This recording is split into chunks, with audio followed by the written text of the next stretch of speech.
ప్రధానమైనటువంటి కారణం గత శాసనసభ ఎన్నికల్లో అధికారమే లక్ష్యంగా ఆచరణకు సాధ్యం కానటువంటి హామీలను మేనిఫెస్టోలో పొందుపరిచి ఆనాడు పిసిసి హోదాలో నేను ముఖ్యమంత్రి గారు మేనిఫెస్టో కమిటీ చైర్మన్ ప్రస్తుతం మంత్రివర్గ సభ్యులు ఆచరణకు సాధ్యం కానటువంటి హామీలను ఇచ్చి ఎన్నికల ప్రచారాలలో వివిధ పథకాలను కళ్యాణ లక్ష్మిని ₹1,00,000 నుంచి కుటుంబంగా ఆధారంగా ఇస్తామని, పెన్షన్ 2,000 పెన్షన్ని ₹4,000 నుంచి అందిస్తామని, రైతు బంధు ₹5,000 సరిపోతాయి, కారుకు ₹7,500 ఇస్తామని ఇచ్చడమే కాకుండా అధికారంలోకి రాగానే వెంటనే ఇవన్నీ అమలు చేస్తామని చెప్పి ఆ రోజు ఎన్నికల సభలో హామీ ఇచ్చినారు. నిజంగానే ప్రజలు నమ్మినారు. వీళ్ళు చేసినటువంటి మోసానికి వీరే ప్రజలు నమ్మి అధికారాన్ని కట్టబెట్టారు. అధికారంలోకి వచ్చినటువంటి ఈ పాలకులు దిక్కుదోచని పరిస్థితుల్లో ఏం చేయాలనో తోయక నిశ్చయ స్థితికి నెట్టేయబడ్డారు. ఆ క్రమంలోనే వాళ్ళు ఇచ్చినటువంటి హామీలు, మిగతా హామీలు, కళ్యాణ లక్ష్మి కావచ్చును, పెన్షన్లు కావచ్చును, ఇతర మిగతా హామీలను జాప్యం చేయడానికి కొంత వెసులుబాటు ఉన్నటువంటి పథకాలు, ప్రత్యేకంగా రైతు భరోసా కానీ, రైతు రుణమాఫీ కానీ వాయిదాలు వేయడానికి కానీ జాప్యం చేయడానికి కానీ వీలు కానటువంటి పరిస్థితి. ప్రభుత్వం మీద ఒత్తిడి పెరిగింది, కంపెన్షన్. ఆ క్రమంలో ఏం చేయాలనో ఆలోచించి ముందస్తుగానే తప్పుడు కేసును దాన్ని తయారు చేసుకొని ఏదో జవాబు చెప్పాలి రైతాంగానికి, తెలంగాణ రైతాంగానికి కాబట్టి 4వ తేదీన క్యాబినెట్ సమావేశం పెట్టారు. క్యాబినెట్ సమావేశంలో నిజంగానే తెలంగాణ రైతాంగం మొత్తం ఆనాటి వరకు బకాయి పడ్డటువంటి ఒక ఎకరానికి ₹17,500 ప్రభుత్వం చెల్లించాలి వారిని ఎన్నికల్లో ఇచ్చినటువంటి హామీ ప్రకారంగా. మొట్టమొదటి యాసంగి పంటకు ₹7,500 అన్నారు, ₹5,000 ఇచ్చినారు. రెండవ పంటకు అసలు ఇవ్వలేదు. వానాకాల పంటకు ₹7,500 ఇవ్వాలి. తిరిగి మళ్ళీ యాసంగి పంట వస్తుంది, దీనికి ₹7,500. మొత్తంగా ఆయన క్యాబినెట్ సమావేశం పెట్టే నాటికి తెలంగాణ రైతాంగానికి ఒక ఎకరానికి ₹17,500 ఇతను బకాయి పడ్డాడు. అతను హామీ ఇచ్చిన హామీ ప్రకారంగా. నిజంగానే ఆ ₹17,500 గురించి ఏం ప్రకటన వస్తుందని తెలంగాణ రైతాంగం మొత్తం ఎన్నో ఆశలతోటి ఎదురు చూసినటువంటి సందర్భం. కానీ క్యాబినెట్ సమావేశం అయిన తర్వాత వారు ఇచ్చినటువంటి ప్రకటనతోటి తెలంగాణ రైతాంగం ఆశలు మొత్తం అడియాసలైనవి. ₹7,500 కాకపోగా ₹6,000 ఒక ఎకరానికి ఒక పంటకి ఇస్తానని చెప్పినారు. కానీ మరి ₹6,000 పోయిన యాసంగి ₹5,000 ఇచ్చినాం, మరి అక్కడి నుంచి ఇస్తావా, ₹1,000 అక్కడ కలుపుతావా అనేటువంటి స్పష్టత లేదు. పోయిన వానాకాలం గురించి అసలే ఇవ్వలేదు. ₹6,000 మరి పోయిన వానాకాలం పంటకి ఇస్తావనేది స్పష్టత లేదు. జనవరి 26 నుంచి నువ్వు అమలు చేస్తాను. మరి పోయిన బకాయి పడ్డటువంటి 6,000 ప్రకారాలు లెక్క చూసినా 5,000 ఇచ్చినాం పోయిన యాసంగి, అప్పటికి బకాయి పడ్డాడు. పోయిన వానాకాలం గురించి స్పష్టత లేదు. ఏ విధంగా చూసినా రైతులకు బకాయి పెట్టారు, రైతులు సంతోషంగా లేవు. క్యాబినెట్ సమావేశం అనంతరం ముఖ్యమంత్రి గారి రైతు భరోసా ప్రకటన పట్ల రైతులంతా అసంతృప్తిగా ఉన్నారు. ఇచ్చినటువంటి హామీని నిలబెట్టుకోలేనటువంటి ప్రభుత్వం అన్ని హామీల్లో విఫలమైంది నెరవేర్చడంలో.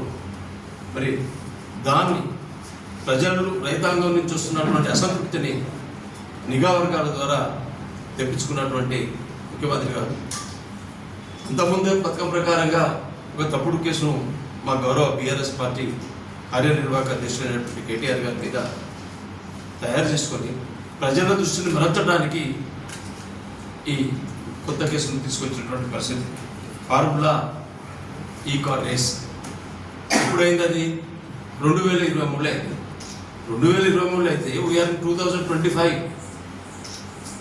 ఇప్పుడు దాన్ని లేవనెత్తాల్సినటువంటి అవసరం దేనికి వచ్చింది అనేటువంటిది ప్రజలు గమనిస్తూనే ఉన్నారు. నిజంగానే ఆ కేసు పూర్వపరాలు కనుక చూస్తే కేటీఆర్ గారి మీద పెట్టినటువంటి case which is vague and baseless allegations.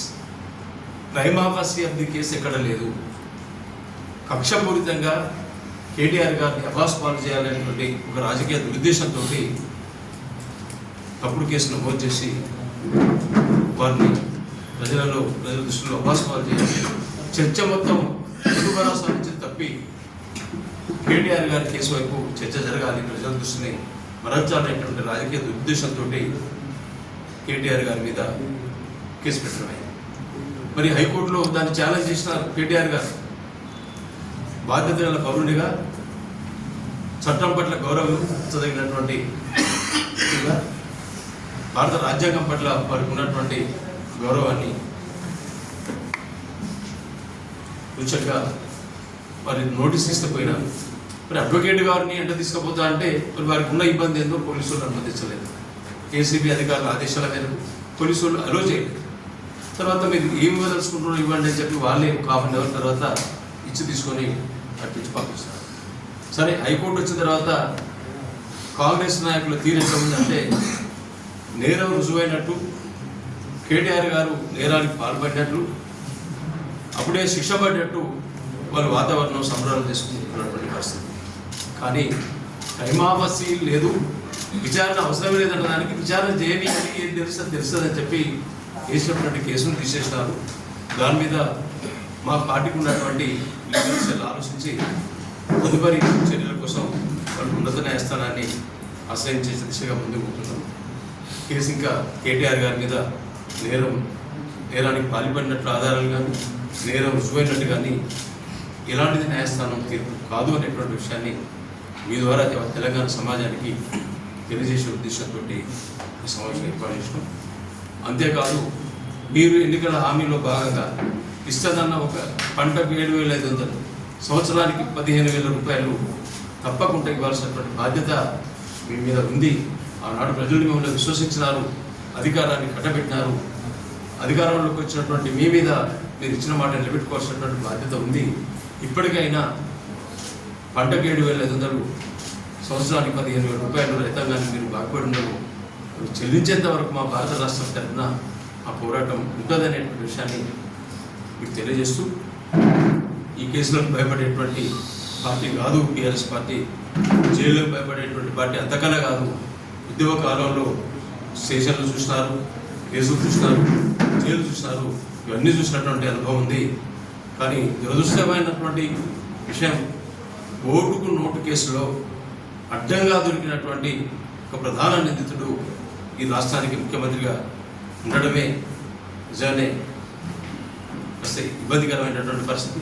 అతను ఏదైతే జైల్లో ఉన్నాడో ఇతరులను కూడా అదే విధంగా తప్పుడు కేసులు సృష్టించి మరి అబద్ధం ఆరోపణలు వాళ్ళ మీద పెట్టి వాళ్ళని కూడా ఇబ్బంది పెట్టాలని చేసేటువంటి ప్రయత్నాన్ని తెలంగాణ సమాజం గుర్తిస్తుంది. ఏదైనా ప్రజలు నిర్ణయానికి వచ్చినారు, మీ ప్రభుత్వ పాలనను చరమగీతం పాడడానికి ప్రజలు సిద్ధంగానే ఉన్నారు, సమయం కోసం వేచి చూస్తున్నారు అనేటువంటి విషయాన్ని